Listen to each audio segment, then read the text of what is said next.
तथ्य हो गया है, साबित हो गया है, कई बार एक जनरल परसेप्शन बन गया है कि इस सरकार में खास तौर से कम 1 दशक से जो सरकार उत्तर प्रदेश में है, विदेश नीति को लेकर के बहुत स्थिरता नहीं है और बहुत कुछ विदेश नीति इस आधार पर चलाई जा रही है कि उसका देश की आंतरिक राजनीति में उसका कितना फायदा हो सकता है, दलीय हित कितने साधे जा सकते हैं।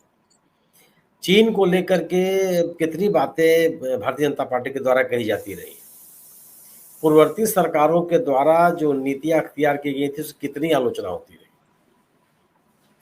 विनय जी किस बात से मैं सहमत हूं कि चीन के साथ एक शांतिपूर्ण और बेहतर संबंध हमारे हक में और हम तमाम समस्याओं से छुटकारा पा सकते हैं। लेकिन ये भी सही है कि दुनिया के तमाम देश जो बहुत प्रगति कर रहे हैं, आगे बढ़ते चले जा रहे हैं, वो कम से कम आसपास के अपने पड़ोसी देशों से उनके बहुत अच्छे संबंध हैं और सबने एक दूसरे के साथ संबंध बना के रखा। तमाम विकसित देशों की स्थिति है। लेकिन चीन के साथ भारत के संबंध शुरू से ही, मतलब यहाँ के देश की आज़ादी के पहले से ही खराब है और बाद में जो चीन का रवैया हुआ और इस समय और वो बढ़ता चला जा रहा है, वह कितना भरोसे लायक है, ये बड़ा सवाल है। दुनिया के तमाम देश, जितने पड़ोसी देश है, सब में चीन को लेकर के एक अलग तरह का रिजर्वेशन मैंने पाया है। जितने जगहों पे मैं गया हूं, वहां के स्थानीय नागरिकों में भी चीन को लेकर के एक अलग तरह की अविश्वसनीयता दिखाई पड़ी। चीन की जो विस्तारवादी सोच है, चीन का जो दूसरे देशों में दखल देने की प्रवृत्ति बढ़ती चली जा रही है। हालांकि चीन ने अपने आप में एक नीति अख्तियार इसने भी किया है कि वो भी सैनिक संघर्ष में जाना नहीं चाहता, लंबे सैनिक संघर्ष में उतरना नहीं चाहता। और जहां तक मुझे याद आ रहा है कि 1979 में वियतनाम युद्ध संघर्ष के बाद कभी किसी देश से उलझा नहीं हो, छोटे मोटे कुछ झगड़े उगड़े हुए वो जरूर चलते रहे और अभी जो अधिकांश झगड़े वो भारत के साथ ही हुए। अदरवाइज वो सैनिक संघर्ष से बचता रहा और अपने आप को अपनी आर्थिक नीतियों पर, वैज्ञानिक प्रगतियों पर, औद्योगिक विकास पर ज्यादा केंद्रित करता रहा है। लेकिन कितना उसे विश्वास किया जाए, ये बड़ा सवाल है। बहुत आप इस देश की पहली सरकार जो जवाहरलाल नेहरू की सरकार बनी, कितना उससे भरोसा किया। हिंदी चीनी भाई भाई का नारा लोगों ने लगाया। अटल बिहारी वाजपेयी ने कितना भरोसा किया। अटल बिहारी वाजपेयी चीन में ही थे, आप याद कीजिए, यहाँ सीमा का अतिक्रमण कर दिया चीनी सेना ने, उनको बीच में अपनी यात्रा छोड़ करके आने पड़ी। तो एक ये भी है कि चीन पर कितना भरोसा किया जाए, कितनी बात पर यकीन किया जाए। लेकिन ये जरूरी है कि चीन का मुकाबला करने के लिए आप उसी के रास्ते पर आगे बढ़ सकते हैं। आप अपने आप को उत्पादन के क्षेत्र में कितना आगे बढ़ा सकते हैं, आर्थिक ताकत आपकी कितनी बढ़ सकती है, पड़ोसी देशों को कितना आप आर्थिक सहायता पहुंचा सकते हैं, वैज्ञानिक रूप से आप ये कितने तक विज्ञान और टेक्नोलॉजी में आप कितनी तरक्की हासिल कर रहे हैं, ये चीजें ही चीन का मुकाबला कर सकती है। लोग आपके पास आवे अपनी सहायता के लिए, अपने सहयोग के लिए। आज की स्थिति क्या है, ढेर सारी ऐसी चीजें हैं जो जिससे पूरी दुनिया चीन पे निर्भर है। ढेर सारी ऐसी चीजें। चीन की स्थिति यह है कि तमाम विकसित देशों के नागरिकों को चीन में बीजिंग में और शंघाई के बाजारों में मैंने लोगों को खरीदारी करते हुए देखा है, यह कहते हुए भी कि चीन के सब उत्पादों का कुछ कारण नहीं है, चीन में होता है, चीन में होता है। तमाम दुनिया की तमाम चीजें ऐसी हैं जो कुल चीन से बन के आती हैं। हमारे आपके घरों में अच्छे उत्पाद आपको मिल जाएंगे और जो पूरा का पूरा चीन का प्रोडक्ट है, पूरा का पूरा चीन का प्रोडक्ट है। खासतौर से जो इलेक्ट्रॉनिक्स और इलेक्ट्रिकल इक्विपमेंट्स बाजार भरे पड़े हैं, दिन प्रतिदिन के उपयोग की चीजें भरी पड़ी हुई हैं। अगर आप पतंग भी साला चीन से अगर आ रहा है और उसको लोग खरीद रहे हैं तो क्या बच गया है? पतंग उड़ाने के लिए जो धागे आते हैं वो चीन से बन करके आ रहे हैं, खूब बिक रहे हैं वो। अब ये स्थिति है बाजार की, तो आप कैसे मुकाबला करेंगे? हम और आप दुनिया के तमाम देशों को, जो हमारे पड़ोसी देश हैं, उनको विभिन्न मुद्दों पर नैतिक समर्थन देते हैं। चीन पैसा देता है, खुल के पैसा देता है, बेहिसाब पैसा देता है। नेपाल में, भूटान में, म्यांमार में, श्रीलंका में, मालदीव में, बांग्लादेश में कौन सा ऐसा बड़ा प्रोजेक्ट है जिसमें उसका पैसा नहीं लगा? अरबों रुपए लगे हुए, उनके लोग वहां काम कर रहे हैं, और हम और आप छोटे मोटे कोई काम कर देते हैं, उसके बाद भी उन देशों की सरकार, उन सरकारों के साथ हमारे संबंध खराब होते चले जाते हैं। हालांकि इन देशों के नागरिकों में चीन को लेकर बहुत भय है।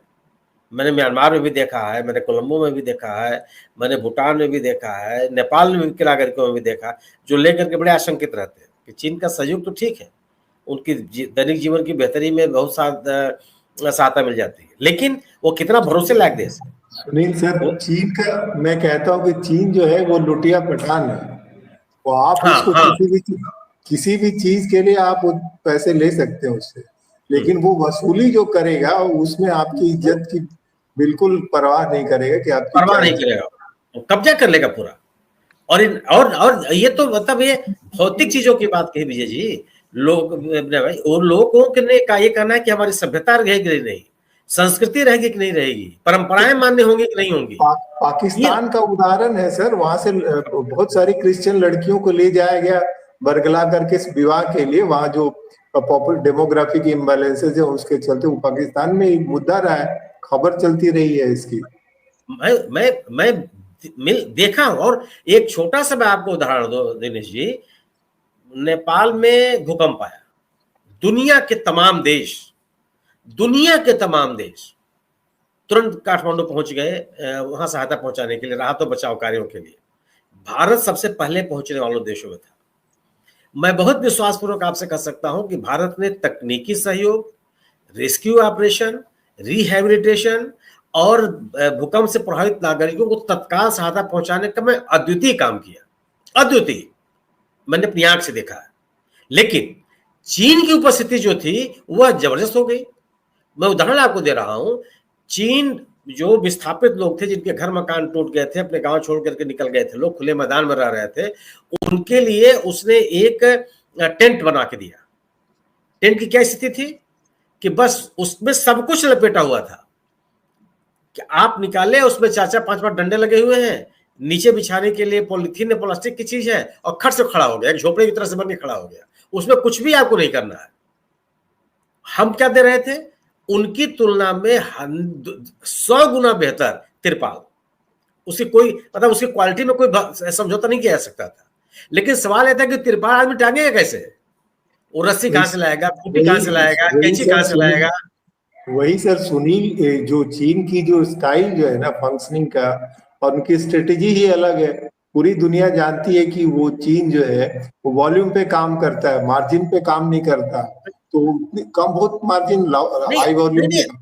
इतने नहीं विनय जी, वो जरूरत की, बल्कि हम उस समय आपको जरूरत क्या है, खाने के पैकेट दिए सोचिए आप कि मतलब आप धूप अगर निकल जाए और उसको खुले धूप पर रख दीजिए तो पक जाएगा। अगर आपने कहीं से उसको गर्म कर लिया, उबलता हुआ पानी अगर मिल जाए उसमें आपने डाल दिया तो खाना पक गया। आप लाई, चना, आलू, चीनी, चाय की पत्ती, पता नहीं क्या क्या दे रहे हैं, वो बनाएंगे कहां से आदमी। सर वो जो इंडिया में जो जानकारी का अभाव रहता है कि इंडिया में लोग ये देखते नहीं कि किस आबादी को दे रहे हैं, कहाँ का है, कहाँ का। ये बड़ा सवाल, यही मैंने, और यही शोध का विषय है। कपड़े दे रहे हैं तो कैसा दे रहे हैं। उड़ीसा में बगैर ये जाने हुए कि वो अफेक्टेड जो आबादी है वो किस आयु वर्ग की है, पुराने कपड़े आपने ट्रक के ट्रक वहां भेज दिए। उनको वो चाहिए नहीं, उनके पास पैसे हैं। गांव में आप जब बाढ़ का पानी आता है सर, लोग ये भूल जाते हैं कि बाढ़ में पीने का पानी का एक संकट होता है। क्लोरीन टैबलेट बांटते हैं तो बताते नहीं कि 5 लीटर। थोड़ा सा डाइग्रेस हो रहे हैं सब्जेक्ट से, हम चाइना पे बात कर रहे हैं खासतौर आगे जा रही है, डाइग्रेस हो रही है थोड़ी सी। दिनेश जी, केवल ये बात है कि चीन ने अपनी उपयोगिता बढ़ाई है और लोग अपने परंपराओं को, अपनी राष्ट्रीयता के हितों को की कीमत पर उसे सहयोग ले रहे हैं। आप स्थानीय लोगों से बात करके आप इस बात को महसूस करेंगे। कोलंबो का नागरिक इस बात को महसूस करता है। उन लोग देख रहे हैं कि किस तरीके से चाइना का पैसा आया और हमारी स्थिति से किस तरह समझौते करने पड़े। हमको जो मुकाबला करने का तरीका चीन के साथ अपनाना चाहिए था, उसमें हम कहीं ना कहीं पिछड़ते चले गए। और यह गति आप शी जिनपिंग को झूले में झुला करके उनसे कुछ हासिल नहीं कर सकते। वो इस तरह के लोग नहीं है, वो बिल्कुल कंसिडरेट नहीं है। हम उस रास्ते पर चलते चलेंगे और स्थिति याद है कि जितनी, और आज किसी आपने बात कही जो अरुणाचल प्रदेश को लेकर के रूस ने, चीन और रूस की नजदीकियों से कोई इनकार तो कर नहीं सकता। आज की जो स्थिति बन गई है, वैचारिक स्तर पर दोनों की नजदीकियां हमेशा से रही हैं।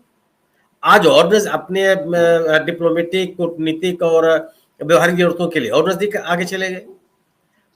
भारत को जो एक अपनी निकटता या एक बैलेंस बनाए रखना चाहिए था रूस के साथ, वो हम उसमें हम पिछड़ गए।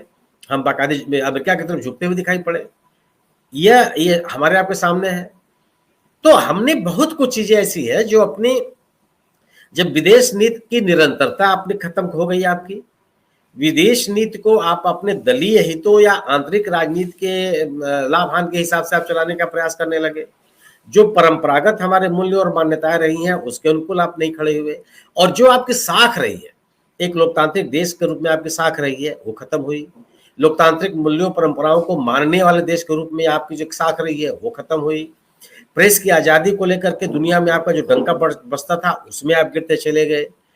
लोकतांत्रिक संस्थाओं को, संवैधानिक संस्थाओं को मजबूत करने का जो एक हमारा आपका एक परंपरा रही है, दुनिया में मान्य रहा है, उसमें आपकी स्थिति खराब हुई।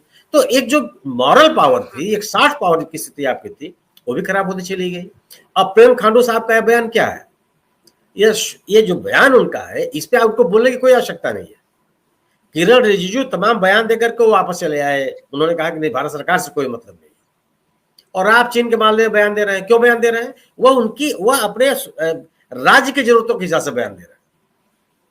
वह उनके अपनी पार्टी के दलीय हित है जो अरुणाचल प्रदेश को साधना चाहते हैं। अरे आप अपने गवर्नेंस से साधिए ना।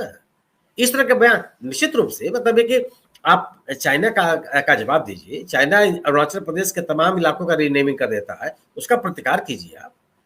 उनका एक बयान बहुत सही है, मैं उसका स्वागत करता हूं, जो उन्होंने कहा है कि चाइना अपने आप जो हमारी ब्रह्मपुत्र है, उनके देश में एक और किसी और नाम से जाने जाते, जो वहां पे बांध बना रहा है। तो वो कहा कि बांध से उत्पन्न होने वाले खतरों को लेकर के हमको तैयारी करनी चाहिए। हम उनके यहाँ तो रोकने की स्थिति में है कि नहीं है। उन्होंने भी सवाल उठाया है कि किसी भी इंटरनेशनल जल समझौते में शामिल नहीं है चीन, उस किसी भी समझौते पर उसने हस्ताक्षर नहीं किया कि उसके ऊपर कोई दबाव बने। लेकिन हमको अपनी तैयारी करनी चाहिए। यही अप्रोच आपको हर मामले में रखना होगा। लेकिन यह कम से कम पिछले एक दशक की स्थिति तो यह है कि हमने विदेश नीति को अपने आंतरिक हितों के हिसाब से व्याख्यायित करना शुरू कर दिया, दलीय हितों के हिसाब से। उससे के कारण ढेर सारी चुनौतियां बनी है।